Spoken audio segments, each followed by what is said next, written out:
Oi, gente, tudo bem com vocês? Espero que estejam bem e com saúde. Aqui é a Laura, instrutora da Frente 2 de Sociologia, e esse podcast faz parte daquela série de dicas e temas para o vestibular. Vamos lá? Então me diz, todo mundo está tendo o mesmo acesso à saúde, à educação, à renda? Hoje a gente vai relembrar alguns conceitos sobre direitos e cidadania. Lembram do que se trata?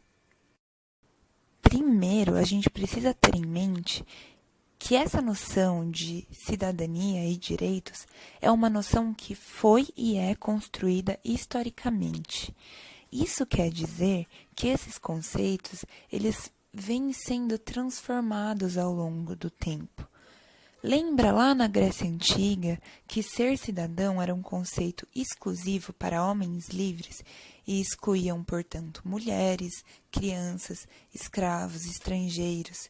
Então, quem era cidadão na Grécia Antiga tinha a possibilidade de exercer funções que essas outras pessoas excluídas não tinham, por exemplo.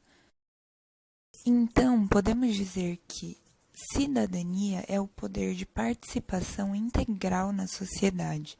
Ser cidadã e cidadão, portanto, é ter a garantia de todos os direitos civis, políticos e sociais assegurados.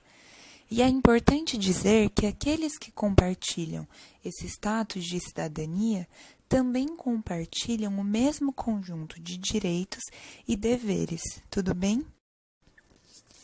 Tá, mas que direitos são esses que a gente está falando? A gente está falando dos direitos civis, políticos e sociais. E assim como a noção de cidadania, os direitos também se desenvolveram ao longo do tempo e ganharam outros significados. Na modernidade, por exemplo, que começou lá com a Revolução Francesa em 1789, lembram? Os direitos foram baseados nos princípios de liberdade, igualdade e fraternidade, e foram declarados universais. Mas esses direitos foram expressos na Declaração de Direitos do Homem e do Cidadão. E nesse caso, tratava-se literalmente dos direitos dos homens, excluindo as mulheres. Só para a gente perceber que realmente se trata de um processo de construção histórica, os quais ainda estão em processo de transformação.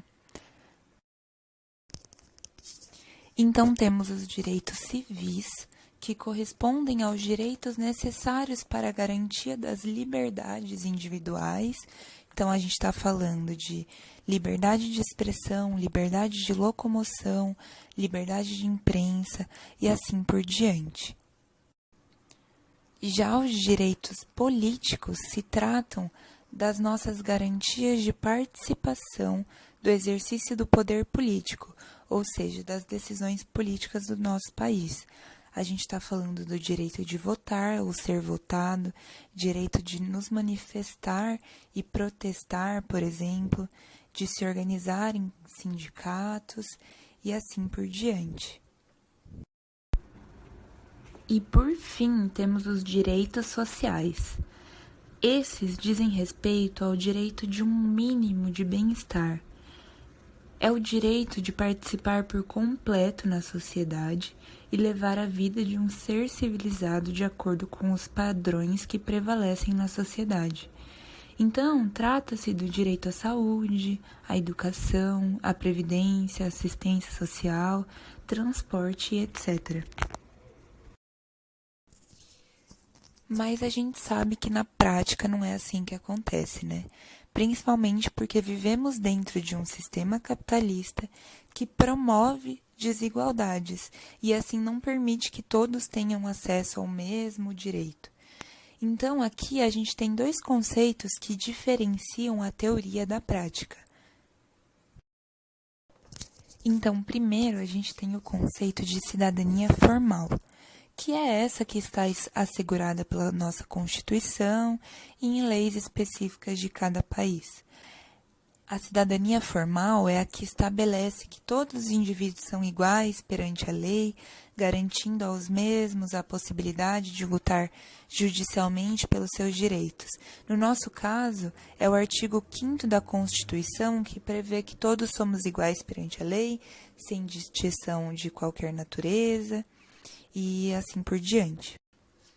E do outro lado temos a noção de cidadania real, que é essa que está presente no nosso dia a dia e que mostra que, apesar das leis existentes, a gente não vivencia uma sociedade totalmente igualitária. Bom, gente, por hoje é só.